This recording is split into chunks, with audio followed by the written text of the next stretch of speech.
Okay, so I decided that a chart wouldn't be good enough, and I need a video to explain. So y'all are this is the present day. This is the second citadel, and this is the past timeline. Or no, this is one timeline. This is the present. This is the past. Okay. So the way that a vertical slice in time travel means that what you're doing is you're effectively creating something like this. Yeah.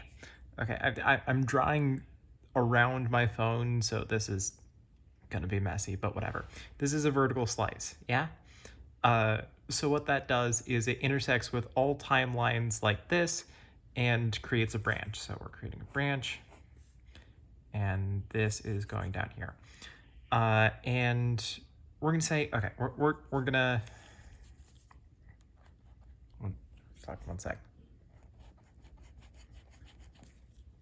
This is the most scuffed fucking thing.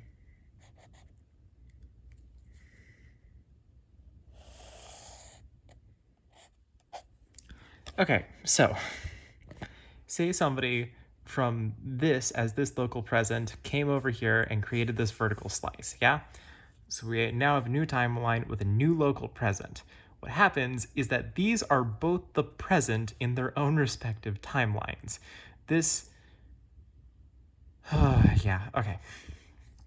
So, as long as the universal standard time is still going, these will both continue forwards at a constant rate. So say like,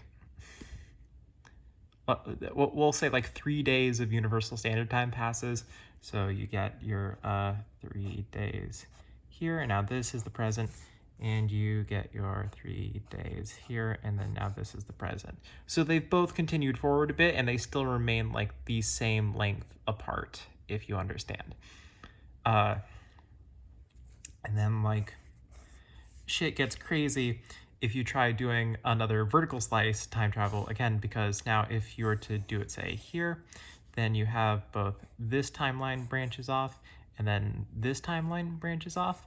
So you now have 4 different timelines. So doing vertical slice time travel is really, really fucking risky because it keeps duplicating all of the timelines every single time you do it.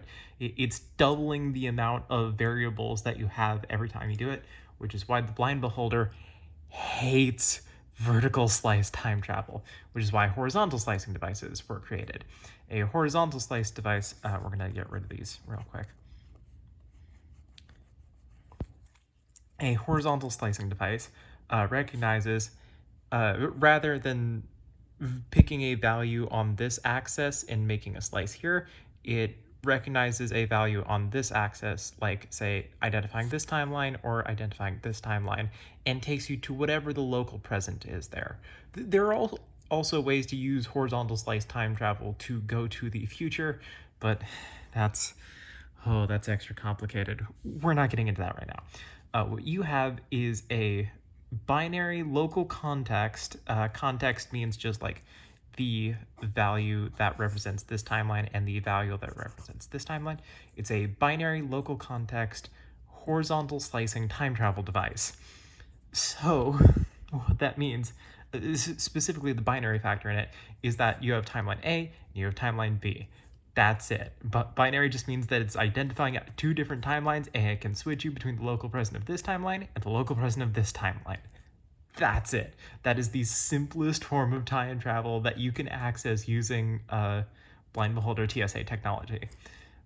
The continuity that is happening here will never affect what is going on here. If you manage to save the world here, you will not be affecting this timeline unless you can find some way that like takes the resources from here and brings them back to the present of this and twists or corrects it.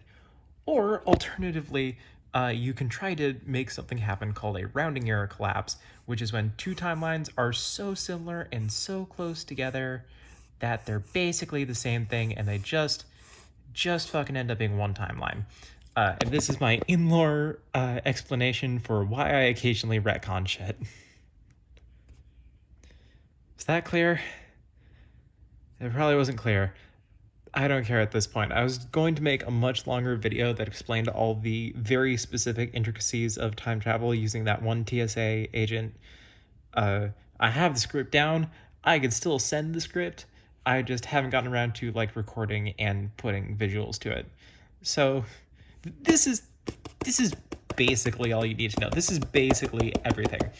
This is all methodology and all regulations and rules and things to prevent things like bootstrap fractals from happening, which is do